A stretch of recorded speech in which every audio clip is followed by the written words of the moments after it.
The first insight into ourselves, a spark of conscience which changes us and seeks impossibly to change the world, is also the manure for poetry. Beyond words, beyond feeling, beyond anguish, beyond fear, poetry is first and foremost a realization, feeling, and that can be the first spark to light the world. Today's poem is a mirror of what is happening in my city of Kolkata today. The party is outraged. Break the spine of the protest. Whoever raises a finger, break that hand. Everybody who walks for the aggrieved walks against us.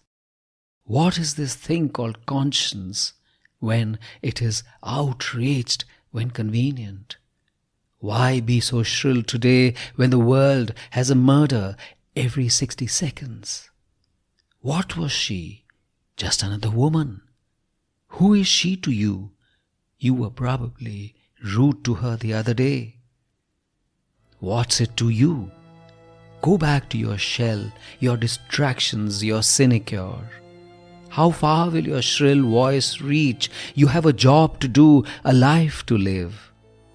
What's the use of this disruption, this vituperation? You are now marked for life. You think you're a crowd, there's safety in numbers? Come, I'll show you in a video grab. These songs, these poems, this outrage, the lies you hear are the stories you tell. You've elected me, I now know the best. You make sure India wins the next T20 match. You'd promised your allegiance to the party. Where did your qualms figure in this at all? You'd promised you had allegiance to the party. Where did morality figure in this at all?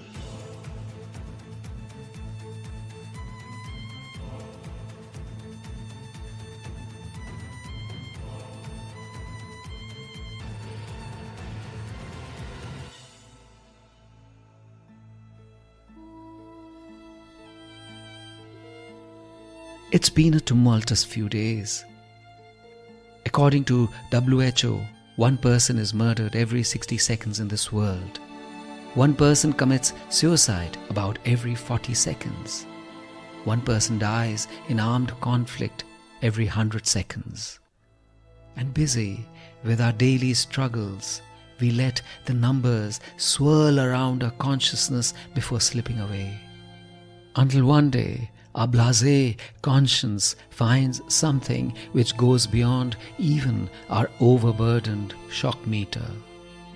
And in strange, infinitesimal ways, our world shifts. Something inside us breaks, and something else breaks open. The overwhelming feeling that a public tragedy is a personal visitation beyond a dining table conversation starts to haunt us. The tragedy becomes our own. We want to go beyond the pale of our usual cynicism.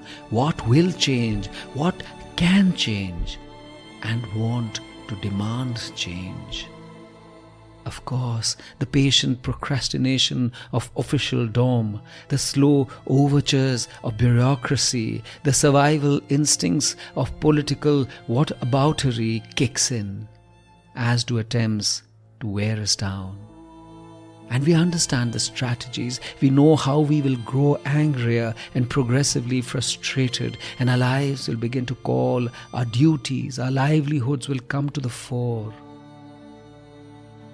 Our lives will be at stake, and we do give up, but we don't give in.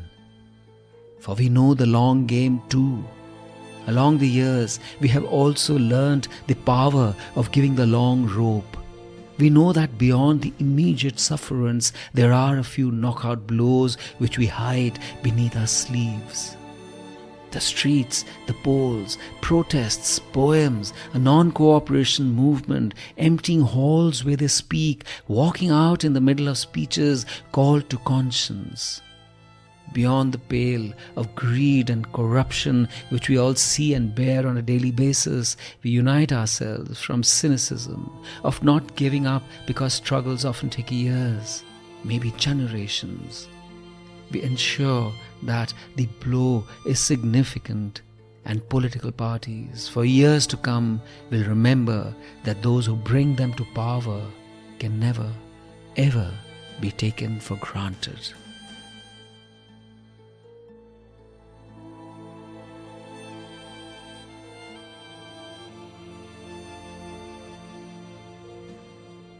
This is Sunil Bhandari, and you are listening to Uncut Poetry.